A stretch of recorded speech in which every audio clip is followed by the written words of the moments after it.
The Witness. It's a popular game. Nice game right now. It's fresh. Good game. Slick. Nice. I'd like to buy it, actually. Yeah. It's getting good reviews. And now I'm not going to shit on this game that hard. At first you were. At first I was, but... the one part I am going to fucking shit on the creator for it, because he's a fucking cuck. Okay? He literally looks like a fucking circumcised penis. Okay? So we'll just talk about that. But, anyway, The Witness. The reason I'm bringing it up is because there's two controversial things surrounding it right now. One hits home with me, because I am colorblind. A small numbers of puzzles in The Witness will be difficult or impossible for some colorblind and hearing impaired players to solve, though those puzzles are optional and the game can be completed without them. So that's nice. So that immediately de-triggered me when I read that. Okay. Now when this was being posted on the Steam forums for the game, the posts were being removed. Yeah. So what does that say? He's being a cuck about the situation, and he didn't have to be. Okay. He doesn't have to delete people's threads, you know? Like, no, if they have problems with the game... He's pulling game... Anita Sarkeesian. Like, people were writing bad reviews about the game just simply because of this, which is outrageous, but then he was removing them, and I don't know. I don't know. There's a lot of people who think he's pretentious. I don't know his personality at all, but... And then, so, I have protanopia, which is a type of color. It's red-green colorblind. It doesn't just mean red and green. I don't want to, get too much into it, but basically I only have 2 cones that work instead of 3. Like normal people that have normal color, they have working cones, and one of mine doesn't work. Okay, generally, which is why I'm red-green colorblind. I also get blues and greens, browns, red, stuff like that. Anyway, so he said, this guy Jonathan Blow. We definitely thought about colorblindness, but ultimately there was not much we could do in terms of individual puzzles. Okay, that's what he said. And he said, so the approach instead was to ensure the game did not require you to complete any particular area to get to the end. Colorblindness is only an issue with a fraction of the puzzles in the game, and our design focuses these puzzles in a small number of areas. So the workaround is just to skip those areas. So you don't have to play them, and it's not going to hinder your completion of the game. Okay. Yeah, I mean, you couldn't make an alternative. I don't know, but... No, but... I heard there's... a lot of puzzles, like 80 hours maybe. Let me tell you how easy it is to make an alternative, right? Okay, so imagine this is, I don't know what the fucking game was made. This is my C++, right? Okay, let me select these colors, and let me change these colors to this. Oh, and it's not a problem anymore. Yeah. Did you look at that?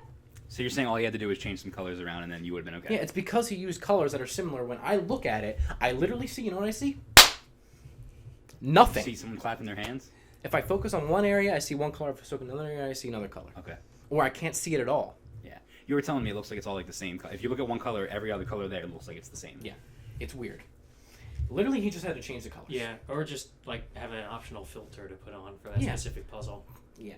There was some workaround, I think, that you could have done. Most games have a colorblind mode on it. One game that actually didn't recently that pissed me off was fucking Black Ops 3. It didn't have colorblind mode on there. Destiny does. Destiny had one for every Destiny type. has one for every type, including my type, and it was beautiful. Thank you, Bungie, for that.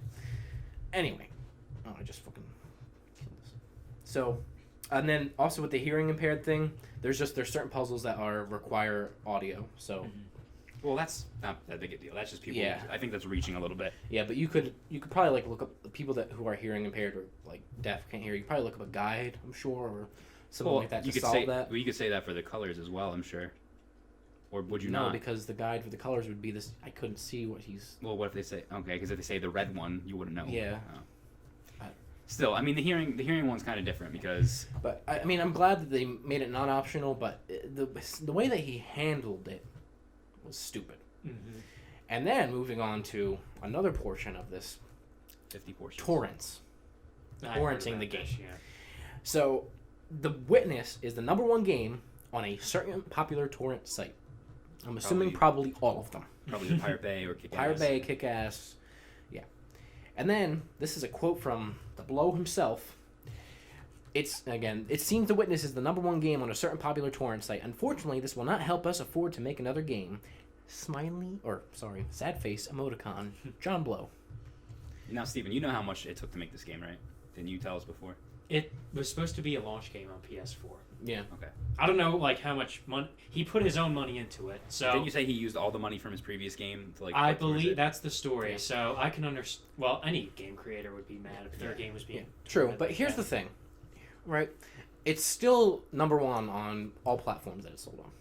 Right, it's extremely popular. The market's thirsty for a game in this new year. And he's making plenty of money, okay? And then he came out and said that he's going to have enough money now to do another game that he wants to do called Comparable Intrincy, whatever is his next thing. Never heard of it. He didn't, that's just what he called it on Twitter. Yeah, okay. But the game comes with a $40 price tag, which is, I mean, I think it's okay if it has like 80 plus hours of content. Yeah, I don't mind it. That's fine.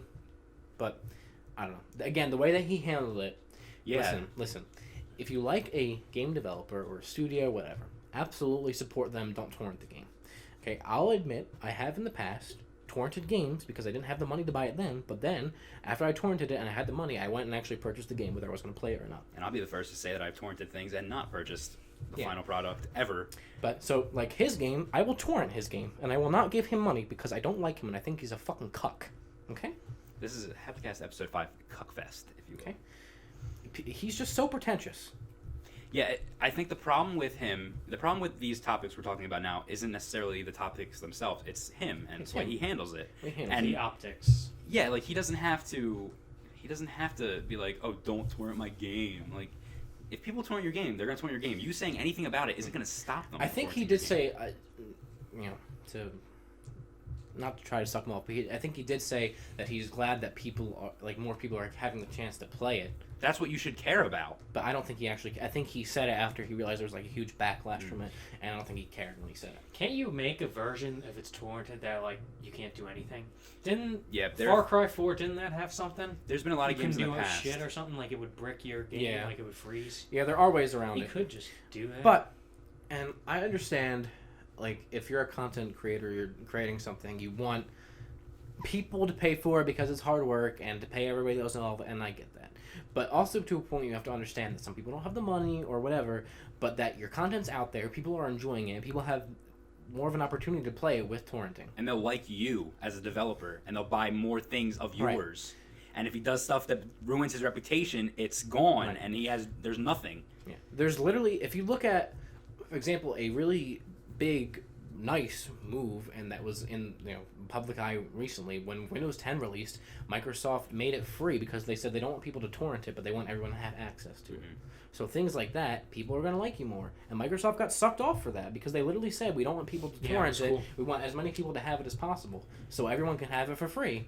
So our default privacy settings can fucking minimize all your shit. Every time my fucking Windows updates, I want to break my computer because it says, don't worry, we didn't move anything. All your files are exactly where we left them. It's like, why would you even put that there? That sounds sketchy as fuck. I do want to mention something real quick. Steven, when you said can't they put something in the game to ruin a torrented version, there was actually a funny story of this game called Video Game Developer Simulator, I believe it's called, where you make video games. In this game, you are a game designer and you make games, and then it's like you go through the process of how much money your game's making, blah, blah, blah, and like all the different things that happen in a real developer's life that can happen to you.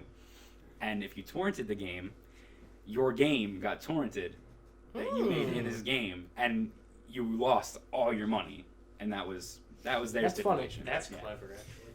So, yeah, like you said, the topic itself is not the issue. It's more of the way that he handled it. Yeah, and he, being the only guy that made it, he doesn't have, a PR filter, So he'll just say stuff that might be impulsive. That's true. Yeah. I just give him the benefit of the doubt, but also, he's had a reputation, if you will, of, saying shit. Let me say something. And a lot of indie game developers can. Not nearly as bad as them, too. There's this one... I don't know if they were Finnish. Well, Phil Fish, yeah. But they were from another country. The way you said that. And they wrote... No, there was this guy. Oh, my God. I should bring it up next time. Not even tell you guys, because you guys would be so triggered by it. It was on the Colin and Greg Live, which is kind of funny. Games product they do every day on Twitch. And Colin fucking went off on it. It was so funny. Because the guy was pretty much like... You want to talk about pretentious. It was like... What do you say? He was like... I wish I could just find it. It was written on Polygon, so right there it raises red flags for a lot of people. I won't comment on that, but it was like the person was like he was pretty much saying, "When people aren't buying my game, You're all like I didn't want to say they didn't have you guys don't have artistic vision for not buying my game," and they were complaining about essentially he wanted to make money from the game, but he was complaining about the overall marketplace of like Games. buying games. And I'm like, it's fine to like criticize capitalism while like working at a company. Obviously, you can do that. But like, He's the insulting guy his potential he buyers. came off as just the biggest dick ever. I gotta find it now. I'm just gonna look up like Polygon Cuck Developer and just see what comes up.